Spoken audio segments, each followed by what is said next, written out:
సెలబ్రిటీని చూసి మీ వీరాభిమానంకు వచ్చిన విద్యార్థి. హీరో అల్లు అర్జున్ కలుస్తున్న సెలబ్రిటీ. హాస్టల్ విద్యార్థులతో కలిసి భోజనం చేసిన ఎమ్మెల్యే మేఘారెడ్డి.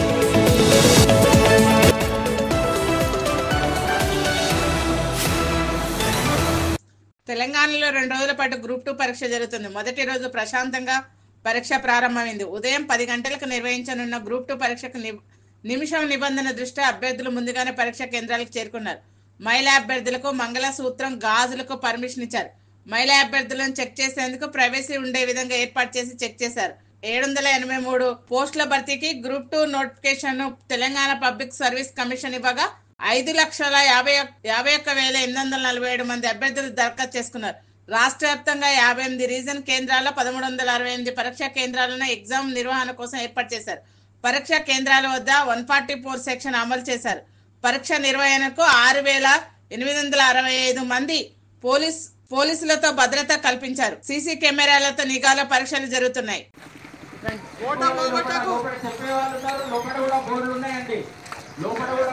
నిత్యం రాజకీయాలు, ప్రభుత్వ కార్యకలాపాల్లో తీరిక లేకుండా గడిపే సీఎం రేవంత్ రెడ్డి విద్యార్థులతో కలిసి భోజనం చేశారు. రంగారెడ్డి జిల్లా చిలుకూరులో గురుకుల పాఠశాలను ఆయన సందర్శించారు. గురుకులాలు, సంక్షేమ హాస్టల్లో కామన్ డైట్ ను ప్రారంభించారు. చిన్నారులతో కాసేపు ముచ్చటించారు. ఈ వీడియో వైరల్ గా మారింది. మహబూబాద్ జిల్లా పెద్దవంగర మండలంలో భార్యాభర్తల పంచాయతీలో 20,000 లంచం ఇవ్వాలని ఎస్ఐ క్రాంతి కిరణ్ డిమాండ్ చేశారు. అంతకు ముందే 15,000 తీసుకున్నారని, తన దగ్గర డబ్బులు లేవని వేడుకున్నానని యువకుడు తెలిపారు. డబ్బులు ఇవ్వలేదనే కారణంతో పోలీసులతో దారుణంగా కొట్టించారని యువకుడు ఆవేదన వ్యక్తం చేశారు. ఆసుపత్రిలో చికిత్స పొందుతూ తనకు న్యాయం చేయాలని యువకుడు ప్రభుత్వాన్ని డిమాండ్ చేశారు. కానిస్టేబుల్ 2,000 తీసుకున్నారు. మొన్న ఎస్ఐ ఏమో 15,000 అడుగుతుంది. ఇవ్వకపోవడం వల్ల ఇవాళ 20,000 అడుగుతుంది. కొట్టడం జరిగింది. బాగా ఇబ్బందిగా ఉంది చాలా. కుటుంబ సభ్యులతో జూబ్లీహిల్స్ లోని తన నివాసంలో ముఖ్యమంత్రి రేవంత్ రెడ్డిని ప్రముఖ బ్యాడ్మింటన్ క్రీడాకారిణి పివి సింధు మర్యాదపూర్వకంగా కలిశారు. తన వివాహానికి రావాలని కుటుంబ సభ్యులతో కలిసి ఆహ్వానించారు. మంత్రి పొంగులేటి శ్రీనివాస్ రెడ్డి మరిపేడ పర్యటనలో అనూహ్య ఘటన చోటు చేసుకుంది. సోషల్ వెల్ఫేర్ పాఠశాలను తనిఖీ చేసిన అనంతరం విద్యార్థులతో మాట్లాడుతున్న మంత్రి శ్రీనివాస్ రెడ్డిని చూసిన ఓ విద్యార్థి, సార్ నేను మీ వీరాభిమాని అంటూ ముందుకొచ్చాడు. మంత్రిని చూసి విద్యార్థి కంటతడి పెట్టాడు. చలించిపోయిన మంత్రి శ్రీనివాస్ రెడ్డి అక్కున చేర్చుకున్నాడు. చాలా నిరుపేద కుటుంబం, అమ్మా నాన్న పూరి గుడిసెలో జీవనం కొనసాగిస్తున్నారు. మాకు ఇల్లు లేదు సార్ అనగానే వెంటనే స్పందించిన మంత్రి శ్రీనివాస్ రెడ్డి ఇందిరమ్మ ఇల్లు కలెక్టర్ ద్వారా గిఫ్ట్ గా ఇస్తానని చెప్పారు. భారతదేశ తొలి ఉప ప్రధాని, ఉక్కు మనిషి సర్దార్ వల్లభాయ్ పటేల్ వర్ధంతి సందర్భంగా జూబ్లీహిల్స్ లోని తన నివాసంలో ఆ మహనీయుడి చిత్రపటానికి ముఖ్యమంత్రి రేవంత్ రెడ్డి నివాళులర్పించారు. ఈ కార్యక్రమంలో మంత్రులు పొంగులేటి శ్రీనివాస్ రెడ్డి, కొండా సురేఖ, మాజీ ఎమ్మెల్సీ కొండా మురళి, సీఎం సలహాదారు వేం నరేందర్ రెడ్డి పాల్గొన్నారు. పుష్ప 2 సినిమా సంధ్యా థియేటర్ ఘటనలో జైలుకి వెళ్లి వచ్చిన హీరో అల్లు అర్జున్ ని పలువురు సెలబ్రిటీలు పరామర్శించారు. జైలు నుంచి విడుదలైన వెంటనే పలువురు సెలబ్రిటీలు ఒక్కొక్కరిగా అల్లు అర్జున్ ని కలిసి ఘటనపై చర్చించారు. ఆదిలాబాద్ జిల్లాలో గ్రూప్ 2 పరీక్ష ప్రశాంతంగా ప్రారంభమైంది. జిల్లా కేంద్రంలో ఉదయం 10 గంటలకు నిర్వహించనున్న గ్రూప్ 2 పరీక్షకు నిమిష నిబంధన దృష్ట్యా అభ్యర్థులు ముందుగానే పరీక్షా కేంద్రాలు చేరుకున్నారు. దీంతో పరీక్షా కేంద్రాల వద్ద అభ్యర్థులతో సందడి వాతావరణం నెలకొన్నది. అభ్యర్థులను భద్రతా సిబ్బంది క్షుణ్ణంగా తనిఖీ చేసి లోపలికి అనుమతించారు. వనపర్తి జిల్లా నాగవరంలో బీసీ బాలుల వసతి గృహంలో ఎమ్మెల్యే మేఘారెడ్డి విద్యార్థులతో కలిసి భోజనాలు చేశారు. ఈ సందర్భంగా ఆయన మాట్లాడుతూ కాస్మెటిక్ డైట్ ఛార్జీలు రాష్ట్ర ప్రభుత్వం భారీగా పెంచిందన్నారు. పట్టుదలతో చదివి అనుకున్న లక్ష్యాన్ని చేరుకోవాలన్నారు. గత ప్రభుత్వంలో విద్యార్థులకు సక్రమైన భోజనం అందక ఇబ్బంది పడ్డారని విమర్శించారు. స్వాతంత్రం వచ్చిందే లేదు మనకు కదా, అప్పటి నుంచి కాంగ్రెస్ వాళ్ళు ఉన్నది 9.5 ఏళ్లే. మిగతా రోజుల్లో మొత్తం కాంగ్రెసే పాలించింది. కాంగ్రెస్ హాస్టల్ ఎట్లా కట్టాలో తెలుసు, కాంగ్రెస్ పిల్లలకు స్కూల్స్ ఎట్లా కట్టాలో తెలుసు, డ్యామ్లు ఎట్లా కట్టాలో తెలుసు, కెనాల్ ఎట్లా కట్టాలో తెలుసు. 9.5 ఏళ్ళు ఉన్న వీళ్ళ గురించి తెలుసు. వాళ్ళు చెప్తే మనం వినాల్సిన పరిస్థితి లేదు.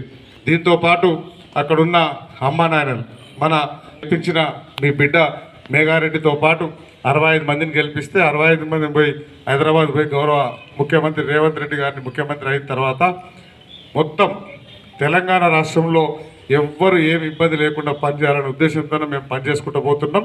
దాంట్లో భాగంగానే మొట్టమొదటిగా మీకు సంబంధం లేకపోయినా మన అమ్మా నాయనకు ఏం చేసినామో మీకు తెలవాలి కాబట్టి చెప్తున్నా. అమ్మకి ఆర్టీసీ బస్సులో ఎక్కడ టికెట్ లేకుండా ఉచితంగా ప్రయాణం చేసేది ఫస్ట్ చేసినాం. దాంతోపాటు 5 లక్షలున్న ఇన్సూరెన్స్ 10 లక్షలు చేసినాం.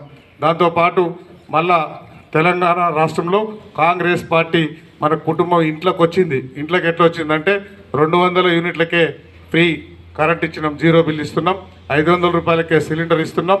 మన అమ్మ నాయనకు లోన్లు తీసుకుంటే 2 లక్షల లోపున్న రుణాలన్నీ 21,000 కోట్లతో రుణాలు మాఫీ చేసినాం. ప్రభుత్వ వసతి గృహాల్లో విద్యను అభ్యసిస్తున్న విద్యార్థులకు నాణ్యమైన విద్యతో పాటు పౌష్టికాహారాన్ని అందించాలనే సదుద్దేశంతో ప్రభుత్వం ఎంతో ప్రతిష్టాత్మకంగా మెస్ ఛార్జీలు పెంచిందని ఎమ్మెల్యే కొక్కిరాల ప్రేమసాగరరావు అన్నారు. మంచిర్యాల జిల్లా లక్ష్మీపేటలోని సాంఘిక సంక్షేమ బాలికల వసతి గృహంలో విద్యార్థులు వారి తల్లిదండ్రులతో కలిసి భోజనం చేశారు. విద్యార్థుల నుండి వసతుల గురించి అడిగి తెలుసుకున్నారు. జూబ్లీహిల్స్ లోని తన నివాసంలో ముఖ్యమంత్రి రేవంత్ రెడ్డిని టీటీడీ జేఈఓ వెంకయ్య చౌదరి మర్యాదపూర్వకంగా కలిశారు. ఈ సందర్భంగా ఆయనకు శాలువాతో సన్మానించారు. ఆర్ఎస్పీని తెలంగాణలో బలోపేతం చేస్తామని పార్టీ జాతీయ అధ్యక్షుడు మహదేవ్ శంకర్ అన్నారు. కుటుంబ పాలన లేని రాజకీయాల లక్ష్యంగా యువకులను, రైతులను, మహిళలను పార్టీలో ప్రోత్సహిస్తామని చెప్పారు. రాష్ట్ర అధ్యక్షులుగా రమాకాంత్ నియమించినట్లు తెలిపారు. हमारा ये मुख्य उद्देश्य है उपेक्षित लोगों को अपेक्षित जगह लेके जाना, उपेक्षित लोगों को अपेक्षित जगह लेके जाना, मतलब कॉमन पीपल को हाई लेवल मैन बनाना, ये हमारी ड्रामेटो से। ये इंडिया में क्या होता है, बाप का बेटा मिनिस्टर बनता है, बाप चीफ मिनिस्टर तो बेटा चीफ मिनिस्टर बनता है, मिनिस्टर बनता है, बाप चीफ मिनिस्टर तो लड़की मेंबर ऑफ पार्लियामेंट बन जाती है। ये सिस्टम को ख़त्म करना है, डिस्ट्रॉय करना है। कांग्रेस और बीजेपी बोथ आर सेम है, वो लोगों में दिखाने के लिए आला है। और मैं तेलंगाना के किसानों के लिए मैं जैसा मुफ्त बिजली के बारे में केसीआर के वक्त हुआ था वो अच्छा हुआ था। केसीआर मेरे दोस्त है, अच्छे रिलेशन है मेरा, तो यही मकसद करना चाहता हूँ कि फार्मर के बच्चे ने खाली फार्मर नहीं बनना, फार्मर का बच्चा जब इंडस्ट्रियलिस्ट बनेगा तभी इस देश का किसान आगे जाएगा। हम क्या होते हैं किसान से खाली किसानी करने से हम आगे नहीं जाएंगे। किसान का बेटा इंडस्ट्रियलिस्ट बनेगा तब हम टाटा, बिरला, अडानी, अंबानी के लाइन में बैठ सकते हैं। किसान ओनली द बेगर ऐसा मत रहता है कि मांगता है किसान। ये कहता हूँ ఆల్ ఇండియా నేషనల్ రక్షణ సేన పార్టీ ఆంధ్రప్రదేశ్ నూతన అధ్యక్షులుగా సుభాష్ని ఎంపిక చేయడం జరిగింది. ఈ సందర్భంగా సుభాషిణి మాట్లాడుతూ పార్టీ బలోపేతానికి తన వంతు కృషి చేస్తానని చెప్పారు. అన్ని వర్గాలకు సముచిత న్యాయం కల్పిస్తానని తెలిపారు. యువతరాన్ని రాజకీయాల్లోకి తీసుకురావడం ముఖ్య ఉద్దేశమని ఆమె అన్నారు. కింద స్థాయి నుంచి ఎవరెవరికి ఏ విధంగా అవకాశాలు సమస్యలతో ఉన్నారో ఆ అవకాశాలను చూసి సమస్యలను పరిష్కరించడానికి నేను కృషి చేస్తాను. అవసరమైనంత వరకు గైడెన్స్, సహాయాన్ని తెలుసుకొని ఎలా ముందుకు వెళ్ళాలో కూడా నేను నిర్ణయం తీసుకుంటాను. ఇంతకుముందు మీరు రాజకీయ అనుభవం ఉందా? నాకు ఎలాంటి రాజకీయ అనుభవం లేదు. 20 సంవత్సరాలుగా నేను ఎడ్యుకేషన్ ఫీల్డ్లో ఉన్నాను. లా కూడా చేశాను. ఎడ్యుకేషన్ పరంగా కూడా నాకు చాలా క్వాలిఫికేషన్స్ ఉన్నాయి. పిల్లల యొక్క మనస్తత్వాలను కూడా నేను చాలా తెలుసుకున్నాను. ఎల్కేజీ పిల్లల నుంచి పీజీ వరకు పిల్లల యొక్క మనస్తత్వాలు ఎట్లా ఉంటాయి, సమాజంలోని వ్యక్తులు తమ ఆలోచనలు ఏ విధంగా ఉంటారనేది కూడా నేను చాలా వరకు అధ్యయనం చేశాను. వనపర్తి జిల్లా కేంద్రంలో ఎమ్మెల్యే మేఘారెడ్డి ఇందిరమ్మ ఇళ్లకు భూమి పూజ చేశారు. లబ్ధిదారులకు ఈ నమూనా ఇందిరమ్మ ఇల్లు ప్రకారం 5 లక్షలతో నిర్మించుకోవచ్చన్నారు. వనపర్తి జిల్లాకు 3,500 ఇళ్లు మంజూరయ్యాయని రాష్ట్ర అధినాయకత్వంతో మాట్లాడి అదనంగా 2,000 ఇళ్లు మంజూరు చేయించానని అన్నారు. అందరికి నమస్కారం. ఈరోజు తెలంగాణ రాష్ట్రంలో కాంగ్రెస్ పార్టీ అధికారంలోకి వచ్చిన తర్వాత గౌరవ ముఖ్యమంత్రిగా రేవంత్ రెడ్డి గారు ప్రమాణ స్వీకారం చేసిన తర్వాత ఈరోజు ఈ ఇందిరమ్మ ఇల్లు మేము ఎలక్షన్ మేనిఫెస్టోలో కాంగ్రెస్ పార్టీ ఇచ్చిన ఇందిరమ్మ ఇల్లు డిప్యూటీ గారు, ఏఐ గారు, హౌసింగ్ బోర్డ్ డిపార్ట్మెంట్లో వనపర్తి ఈ వనపర్తిలో ఇక్కడ ఈ ఎంపీడీఓ ప్రాంగణంలో దీంతో పాటు వనపర్తి నియోజకవర్గంలో మిగతా 8 మండలాల్లో కూడా మోడల్ హౌస్ కన్స్ట్రక్షన్ చేస్తున్నాం. దానికి మార్కెట్ రేట్ ఏముందో, ఆ మెటీరియల్ రేట్ ఏముందో, ఆ కాంపోనెంట్స్ ఏముందో దాని ప్రకారం మోడల్ చేసి వితిన్ 40-45 డేస్లో కంప్లీట్ చేస్తారు మా డిపార్ట్మెంట్లో.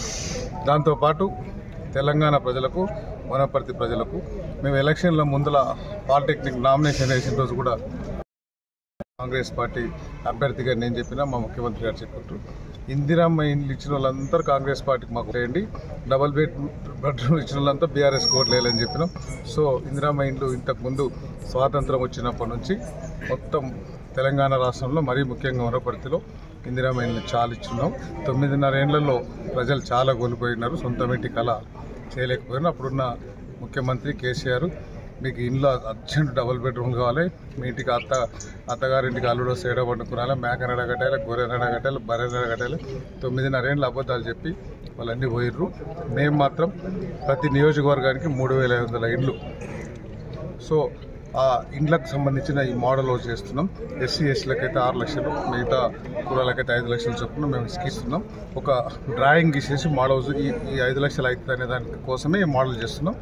అది కాకుండా బెనిఫిషియర్స్ సొంతం ప్లాట్ ఉండి కొంచెం పెద్దగా కట్టుకొని దానికి తోడు వాళ్ళు డబ్బులు వేసుకుంటే కూడా ఏం అభ్యంతరం లేదు. అవన్నీ రిలాక్సేషన్స్ ఉంటాయి. ఈ ఇందిరమ్మ ఇండ్లు వనపర్తి నియోజకవర్గంలో ఇండ్లు లేని ప్రతి నిరుపేదకు పార్టీలకు అతీతంగా ఏ విలేజ్లో అయినా టౌన్లో అయినా ఇండ్లు లేని వాళ్ళకి ఫస్ట్ ప్రయారిటీ కింద ఇండ్లు ఇవ్వాలని మేము ప్లాన్ చేస్తున్నాం. దానికి తోడు ప్రత్యేకంగా హౌసింగ్ బోర్డు మినిస్టర్గా పొంగులేటి శ్రీనివాసరెడ్డి గారు ఉన్నారు. పొంగులేటి శ్రీనివాసరెడ్డి గారు ఎలక్షన్ 3 రోజుల ముందు వనపర్తికి వచ్చినాడు.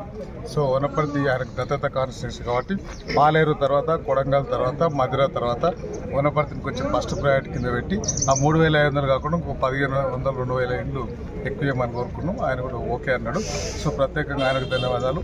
మా సీఎం గారికి మేము ఇచ్చిన ఎలక్షన్ మేనిఫెస్టో ప్రకారం ఇందిరమ్మ ఇండ్లు ప్రజల మధ్యతరగతి బీద కుటుంబాల చిరకాల కోరిక ఇందిరమ్మ ఇల్లు స్టార్ట్ చేసి ప్రజలకు మేము ఇచ్చిన మాట ప్రకారం చేయబోతున్నాం. Thank you. Master key TV, please like, share and subscribe master key TV.